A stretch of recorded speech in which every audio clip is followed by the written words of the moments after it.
Madame, Monsieur, bonjour et bienvenue dans votre émission spéciale consacrée à l'Ukraine.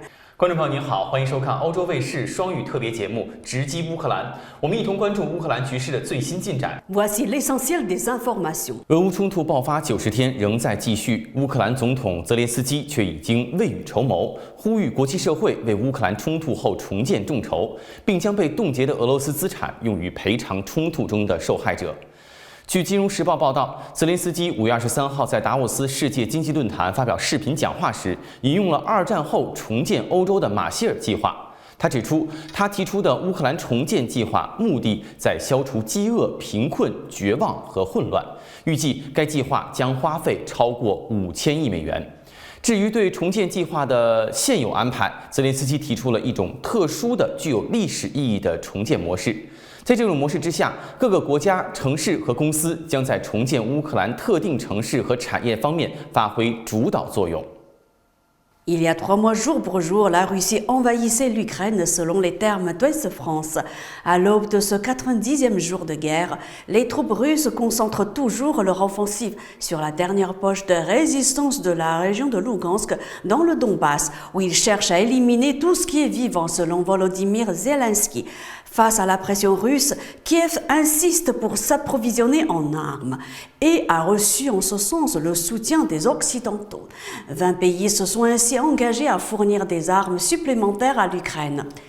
Le sort de la ville de Sévrodonetsk ressemble à celui de Mariupol. À ce stade, je ne dirais pas « sortez, évacuez ». Là, je dis « restez dans vos abris », a déclaré le gouverneur de la région de Lugansk, Serhiy Gaidai. Selon lui, la Russie a mobilisé 12 500 hommes dans son offensive dans la région.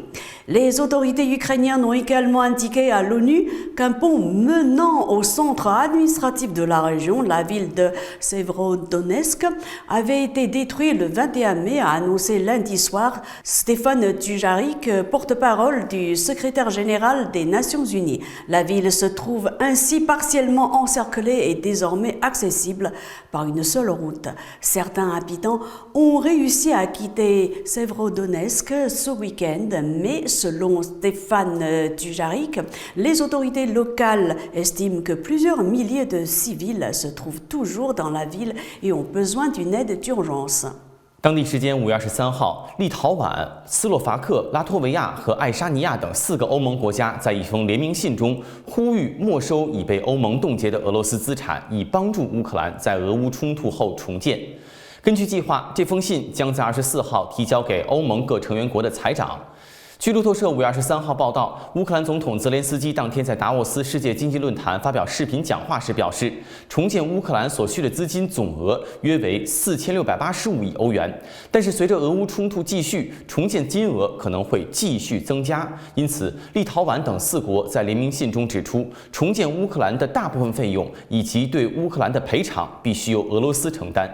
此外，这封联名信呼吁欧盟各国应该开始准备对俄罗斯施加新一轮制裁。路透社指出，4国表示，欧盟以及其与持相同立场的国家已经冻结了俄罗斯相关个人和实体的资产，以及约3000亿美元的俄罗斯央行储备。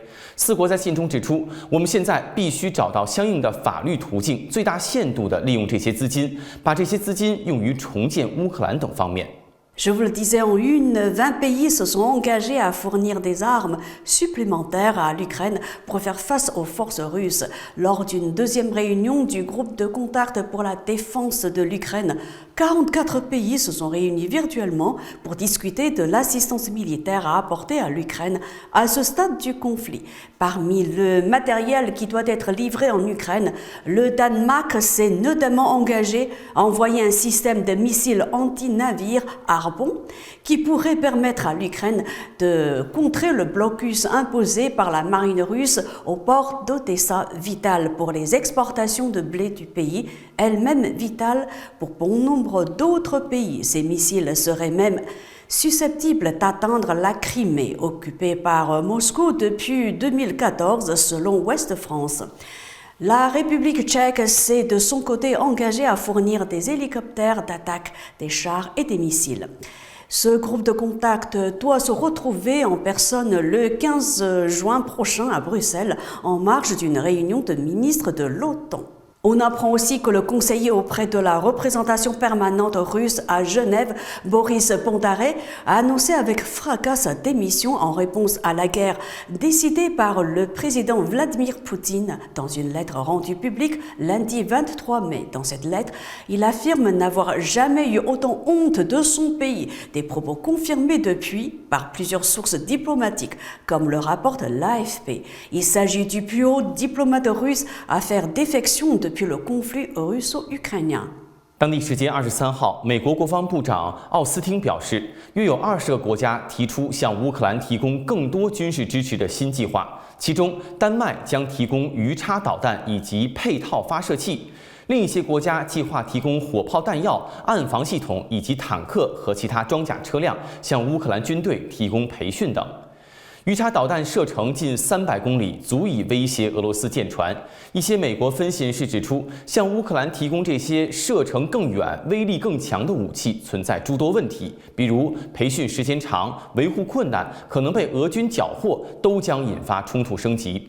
俄罗斯方面多次指出，一旦北约提供给乌克兰军队武器弹药的运输工具出现在乌克兰境内，将被视为俄方的合法打击目标。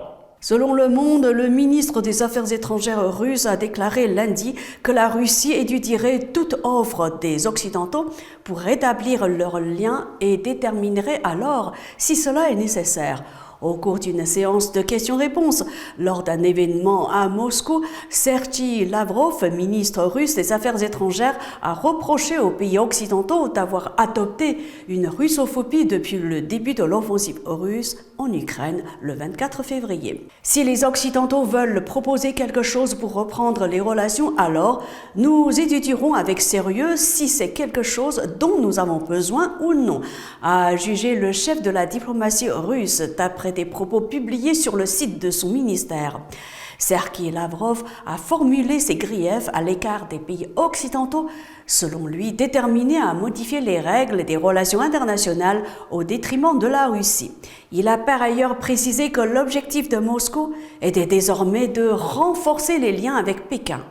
Maintenant que l'Occident a adopté une position dictatoriale, nos liens économiques avec la Chine vont croître encore plus rapidement, a déclaré Sergei Lavrov, ajoutant que la Chine disposait de technologies d'information et de communication en rien inférieures à celles de l'Occident. Enfin, on apprend dans les colonnes du Monde qu'en 3 mois, des milliers de personnes civiles et militaires ont péri, sans qu'il existe un bilan chiffré. Pour la seule ville de Mariupol, les autorités ukrainiennes parlent toutefois de 20 000 morts. Sur le plan militaire, le ministère de la Défense ukrainien évalue les pertes russes à plus de 29 200 hommes, 204 avions et près de 1300 chars depuis le 24 février. L'Ukraine n'a fourni aucune indication quant à ses propres pertes militaires. C'est la fin de votre émission spéciale consacrée à l'Ukraine. Merci à vous de l'avoir suivi. Mandarin TV continue de suivre de très près l'évolution de la situation en Ukraine. À la prochaine. 感谢收看这一期的特别节目《直击乌克兰》。有关乌克兰危机的最新进展，欧洲卫视还会持续关注。咱们下期节目再见。